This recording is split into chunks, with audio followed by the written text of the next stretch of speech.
नमस्कार दोस्तों। मेरा नाम है विजय कुमार। आप देख रहे हैं कॉमिक्स पिटारा चैनल को। दोस्तों, हम लोग कॉमिक्स पढ़ रहे थे चक्रा का चक्री जाल, जो कि जटायु की कॉमिक्स है। इसका पहला पार्ट मैंने अपने चैनल पे अपलोड कर दिया है। पहले पार्ट में मैंने इस कॉमिक्स को 23 पेज तक कवर कर लिया था। अब इस पार्ट में इसके आगे कहानी को शुरू करते हैं। राजा के आदेश पर उसके सैनिकों ने लकड़हारे के घर जाकर उसकी हत्या कर दी। अपने प्रेमी की हत्या की खबर सुनते ही राजकुमारी नीलकमल ने आत्महत्या कर दी। खचाक आ अपनी बेटी द्वारा आत्महत्या करने की खबर सुनते ही मानो दुख का पहाड़ सा टूट पड़ा राजा मृचंग ऋषि पर। बेटी। फिर फिर अपनी बेटी का दाह संस्कार भी नहीं किया और उसने महल को छोड़ जंगल में आ पहुंचा। बेटी, तू मुझे छोड़कर क्यों चली गई? फिर जंगल जंगल ठोकरे खाते राजा मृचंग ऋषि को वक्त ने मृचंग और फिर जंगल जंगल ठोकरे खाते राजा मृचंग ऋषि को वक्त ने मृचंग ऋषि बना दिया। ओम ब्रह्माय नमः। और फिर जब मृचंग ऋषि ने राजकुमारी नेहा और जटायु को देखा तो उन्हें समझते देर ना लगी कि राजकुमारी नेहा के रूप में उनकी बेटी नीलकमल का एवं जटायु के रूप में लकड़हारे मुक्तिराज का पुनर्जन्म हुआ है। और ये जानने के बाद से मृचंग ऋषि का विशेष स्नेह रहा है दोनों पर। ओह, तो ये है नेहा में उनकी दिलचस्पी का कारण। ठीक समझे राजन। अपनी बेटी को एक बार फिर खो देने के बाद वो दोबारा उसे नहीं खोना चाहते मृचंग ऋषि, और इसीलिए वो जटायु को महागोलांकर तक नहीं पहुंचने देना चाहते।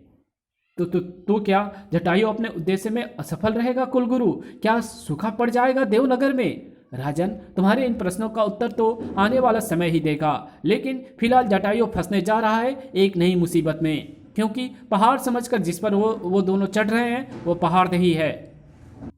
तो फिर क्या है वो? देवनगर में जटायु और देवपुत्र पर सिर्फ कुलगुरु की ही नहीं, इन शैतानों की भी नजर थी।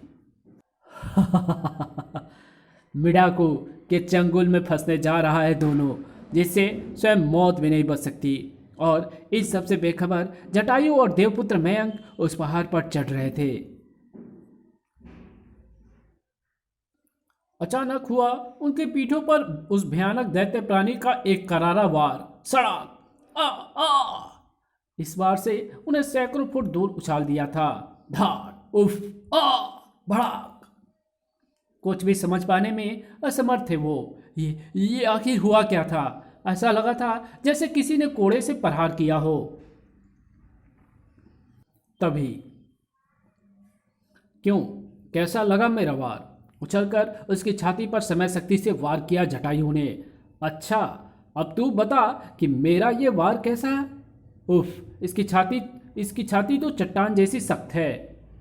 तभी हाथ उठाकर मन ही मन कुछ बुदबुदाया देवपुत्र मयंक। ओम भू। और अगले पल प्रकट हुआ उसके हाथ में एक विचित्र धनुष। फिर तीरों की वर्षा सी कर दी देवपुत्र ने, लेकिन ये क्या, इन तीरों को हरी घास की तरह चबाने लगा भिड़ाकू। कड़च कड़ाच। और अगले ही पल 28 लगा उठा वो। और कोई अस्त्र हो तो वो भी अजमा लो, फिर ना कहना महान हुड़दंगा के सेवक भिड़ाकू ने तुम्हें मौका नहीं दिया। ओह, तो ये हुड़दंगा का सेवक है? चीख उठा जटायु। जय देवेंद्र, अब तू नहीं बच सकेगा दुष्ट। इधर चुचका आशंकित हो उठी। स्वामी, तो क्या अब भिड़ाकू मारा जाएगा? सुनकर ठहाका लगा उठा हुड़दंगा। देखती रहो चुचका, भिड़ाको की मौत तो दोनों की मौत है ही, लेकिन उसका जीवन भी उन दोनों की मौत है। यानी कि जीत भी अपनी और पट भी अपनी। इधर तेजी से ऊपर उठा जटायु का समय शक्ति वाला हाथ उठा ही रह गया। ले मर्दू, रुको जटायु। अगले पल हवा में प्रकट हुआ एक नकाबपोश। भिड़ाकू के अंत के साथ ही तुम दोनों के लाशों का भी पता नहीं चलेगा। कौन है ये नकाबपोश? अजीब सा खरखराता हुआ स्वर था उस नकाबपोश का, क्योंकि इसके शरीर में जहरीला खून है। अतः इसका एक जरा सा भी अंग कटते ही वह जहरीला खून तेजी से बाहर निकलेगा, जिसकी एक भी बूंद तुम्हारे शरीर को बर्फ की तरह गला देने के लिए काफी होगी। ओह, तो फिर पहले मुझे इसके शरीर के अंदर का खून सुखाना होगा। देवपुत्र मयंक की आंखों से निकली उष्मा किरणों से घिर गया भिड़ाकू। किट किट किट किट। शरीर का पूरा खून सूखते ही शिथिल पड़ गया वो भिड़ाकू। जटायु, अब तुम इस पर समय शक्ति का प्रहार करो। अगले पल खचाक, समय शक्ति के एक ही प्रहार से जटायु ने उसकी गर्दन धड़ से अलग कर दी और फिर वो नकाबपोश की ओर पलटा। मदद के लिए धन्यवाद। क्या हम अपने मददगार के विषय में जान सकते हैं? अभी नहीं, समय आने पर मेरी नकाब खुद ही उतर जाएगी और अब मैं तुम्हारे मौजूदा अभियान में इसी रूप में तुम्हारे साथ रहने की इजाज़त चाहता हूँ। हमें इसमें भला क्या इतराज हो सकता है? वक्त पड़ने पर तुम हमारी सहायता ही करोगे मित्र। फिर तीनों ने नील नदी की ओर कदम बढ़ा दिए, जबकि दूर दर्पण के आगे खड़ा जादूगर हुड़दंगा चीख रहा था, कौन है ये? कौन हो सकता है ये नकाबपोश? हम इस बारे में क्या बता सकते हैं? हमारी जानकारी तो इस पूरी दुनिया में उसके दो ही मददगार हैं, एक देवपुत्र मयंक जो कि उसके साथ है और दूसरे मिर्चंग ऋषि जो कि इस बार मेरे चक्री जाल में बुरी तरह फंसे स्वयं ही जटायु का रास्ता रोकने में प्रयत्नरत हैं। ओह, तब तो ये जानना और भी ज़्यादा ज़रूरी हो गया है कि वो नकाबपोश कौन है। और खैर पहले तुम दूर दर्पण पर मिर्चंग ऋषि का दृश्य दिखाओ, देखे वो जटायु को रोकने के लिए क्या कर रहे हैं। इधर मृचंग ऋषि। उफ, एकाएक इस नकाबपोश के बीच में आ जाने से कालदूत में मुझे एक और परिवर्तन करना होगा। जल्दी जल्दी मंत्र पढ़ने लगे मृचंग ऋषि। दुर्गम शक्ति वैभव शक्ति जय भगवती तीसरी शक्ति। मंत्र समाप्त होते ही तेजी से परिवर्तन हुआ कालदूत में। अब कालदूत उन तीनों में से किसी एक को भी एक भी कदम आगे नहीं बढ़ने देगा और स्वामी मृचंग ऋषि के इस विश्वास को कभी ठेस नहीं पहुंचने देगा कालदूत। आश्चर्य है, मृचंग ऋषि जानते हैं तू हमें नहीं रोक सकता, फिर भी उन्होंने तुझे भेज दिया। बच्चे, ये भूल है तुम्हारी। स्वामी की सिद्ध शक्तियों के सामने भूनगे जैसी स्थिति भी नहीं है तुम्हारी। जटायु को अपने कदम वापस खींच लेने पड़े। उफ, जबकि किसी के सामने किसकी स्थिति भूनगे जैसी है यह भी पता चल जाता है। नकाबपोश के हाथों से निकली प्रलयंकारी किरणें कालदूत के मुंह में समाती चली गई। परिणाम भड़ाक। देवपुत्र मयंक ने अपना दायां हाथ ऊपर उठाकर मन ही मन मंत्र पढ़ा तो उसके हाथ में आ गया फरसा। इसके रीछ मुख का सफाया करेगा यह फरसा। खचाक, और मेरी समय शक्ति की शक्ति तो देख ले। खचाक। तीनों एक बार फिर आगे बढ़े, किंतु ये क्या? ओह, उफ। हमलावर को देख उनके मुंह से आश्चर्ययुक्त स्वर फूटे। उफ, ये तो जीवित और सही सलामत है। ये मरा नहीं अभी। जमीन पर पटक दिया कालदूत ने उन तीनों को। बच्चों, मृचंग ऋषि के शक्ति को बहुत कम करके आंका है तुमने।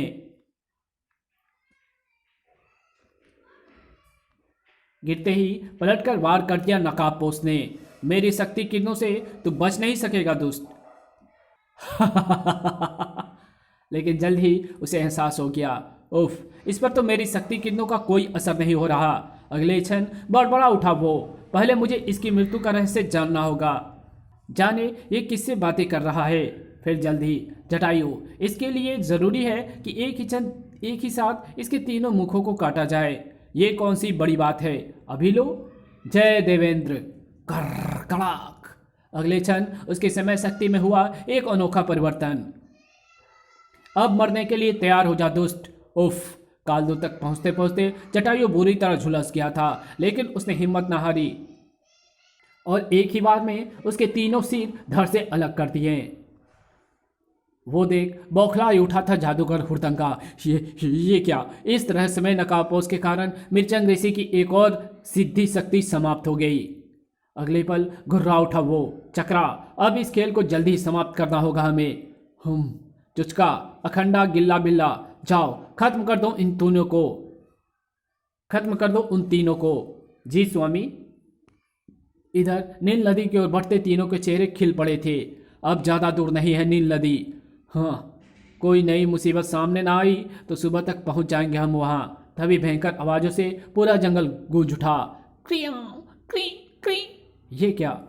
वो कहते हैं ना देवपुत्र, मुसीबत का नाम लो और पल भर में ही वो सामने हाजिर।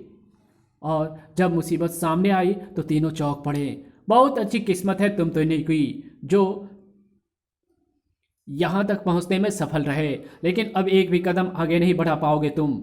अब यहीं कब्रें बनेगी तुम तीनों की।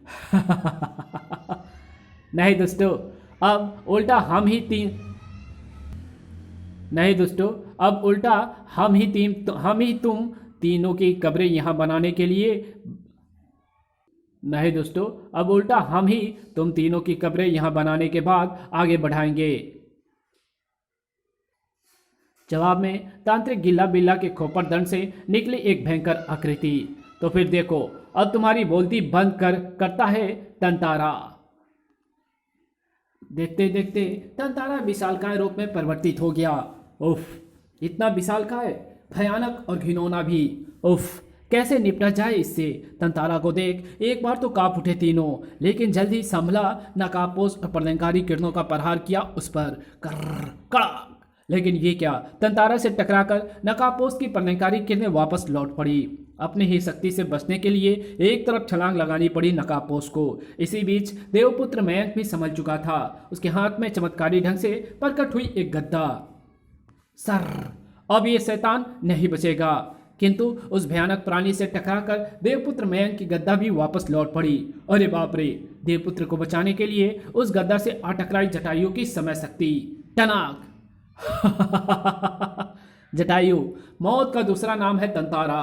तुम्हारा कोई भी वार इस पर सफल नहीं होगा। और मौत को भी मौत के घाट उतार देने वाले का नाम है जटायु। लेकिन तंतारा के निकट पहुंचते ही जटायु के मुंह से निकली एक जोरदार चीख। आई! जटायु! सख्त एवं पथरीली जमीन से टकराते ही पल भर के लिए उसकी आंखों के सामने छा गया घोर अंधकार। धाड़! जबकि मौत उसके सिर पर पहुंच चुकी थी। नहीं! तभी चीख उठा देवपुत्र मयंक। दोस्त, मेरे रहते तुम मेरे मित्र का बाल भी बांका नहीं कर सकता। बस इतना वक्त ही काफी था जटायु के संभलने के लिए। दोस्त, अब देखेंगे तुझमें कितना दम है। जटायु, मुझे भी अपने से अलग ना समझना। फिर तीनों की भरपूर शक्ति के परिणाम स्वरूप फिर बिना कोई क्षण गवाए जटायु उछलकर तंतारा के पेट पर चढ़ा और खचाक। उधर देवनगर के राजमहल में आंखों देखा हाल सुनाते कुलगुरु को टोका रानी ज्योतिमा ने। कुलगुरु, आखिर वो नकाबपोश है कौन? महारानी जी, वो नकाबपोश और उसकी प्रत्येक गतिविधियां अभी तक मेरे लिए भी रहस्यमय ही है, और उसके रहस्य को ये जानने के लिए मैं खुद भी उतना ही उत्सुक हूँ जितनी कि आप। फिलहाल मैं अपनी दुबी दृष्टि से देख रहा हूँ चुचका के सर्पदंड से निकला 3 मुखों वाला भयानक सर्प। सर्पराज कालकंठ, जिससे स्वयं काल भी घबराता है। कालकंठ ने अपनी जहरीली फुफकारों से जंगल की सारी हरियाली गायब कर दी। अब देखती हूँ खुद को कैसे बचाते हैं ये तीनों। जल्दी कुछ करना होगा वरना बेमौत मारे जाएंगे हम तीनों। लेकिन करें क्या? जटायु और देवपुत्र मयंक के दिमाग में कालकंठ की जहरीली फुफकारों को रोकने का कोई उपाय नहीं था, जबकि नकाबपोश हरकत में आ चुका था। बाणों से मुंह भर दूंगा इस दुष्ट का। लेकिन कालकंठ की जहरीली फुफकारों ने नकाबपोश के तीरों को मोम की भांति पिघला दिया। उफ, ये क्या? नकाबपोश के होशोहवास पर हावी होने लगी कालकंठ की जहरीली फुफकारें। उफ, लगता है दम घुट जाएगा मेरा। जबकि जटायु और देवपुत्र मयंक अब तक पूरी तरह निष्क्रिय हो चुके थे, और इससे पहले कि वो नकाबपोश भी अपने होश हवास पूरी तरह खो बैठता, उसके मस्तिष्क के पास हुई एक सरगोशी। अब तुम्हें अपनी इच्छा शक्ति का प्रयोग करना होगा। इच्छा शक्ति। और फिर जैसे ही उसने अपनी इच्छा शक्ति का प्रयोग किया, आंखें फटी की फटी रह गई तांत्रिक गिल्ला बिल्ला, अखंडा और चुचका की। अरे ये क्या? ये नकाबपोश तो हैरतअंगेज शक्तियों का स्वामी है। आखिर ये नकाबपोश है कौन? भयानक युद्ध छिड़ गया कालकंठ और तीनों मुखे वाले नेवलों के बीच। फिर कालकंठ पर भारी पड़ने लगा नेवला। किट किट, फिर खच खचाक खचाक। इस कहानी को यही खत्म करते हैं। इसके आगे कहानी पढ़ेंगे इसके पार्ट 3 में। तो मिलते हैं इसके तीसरे पार्ट में, तब तक के लिए बाय। अगर वीडियो अच्छी लगे तो इस वीडियो को लाइक कर देना, चैनल पे नया तो चैनल को सब्सक्राइब जरूर कर देना, और जहां इस वीडियो की जरूरत हो वहां इसको शेयर जरूर कर देना। Thanks for watching my videos.